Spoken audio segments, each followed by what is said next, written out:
À côté de Vladimir Poutine et Kim Jong Ier, le président Xi Jinping a présidé ce mercredi 3 septembre à Beijing, à Pékin, une impressionnante parade militaire célébrant le 80e anniversaire de la victoire contre l'agression japonaise. C'est sous un soleil accablant, à plus de 41 degrés Celsius, que se déroulent les 80 ans de l'anniversaire de la victoire de la République populaire de Chine contre les envahisseurs japonais et la fin de la Seconde Guerre mondiale. Présidé par le président chinois Xi Jinping, à travers un bref discours déclarant qu'aujourd'hui, l'humanité doit à nouveau choisir entre la paix ou la guerre, le dialogue ou la confrontation, les bénéfices communs ou les enjeux à somme nulle. La Chine est une grande nation qui ne sera jamais intimidée par aucun pays tyrannique. Commémoré à l'entrée de la cité interdite, au-dessus du portail de Mao Tse-tung, à la place Tamanienne,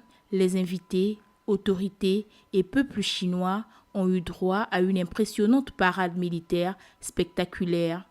De l'armée de l'air avec des avions de chasse à la force marine, bateaux de guerre, son drone sous-marin géant et aux forces terrestres, camions blindés portant des missiles balistiques, missiles hypersoniques, armes laser, anti-chars, drones, chars de combat ont coloré cette célébration. Une démonstration de la force de la Chine qui envoie un signal fort au reste du monde par son armement de pointe et de nouvelle génération. Ce défilé riche du XXIe siècle, en présence du président Vladimir Poutine, Kim Jong Ier, le président Denis Sassou Nguesso, les autorités publiques et d'autres invités de marque, a débuté à 9 h heure locale, devant un rassemblement de plus de 5000 spectateurs, a duré 3 heures. Pour votre guide, c'est dans un contexte économique et géopolitique très tendu que le président Xi Jinping renforce sa stature à Pékin et dans le reste du monde.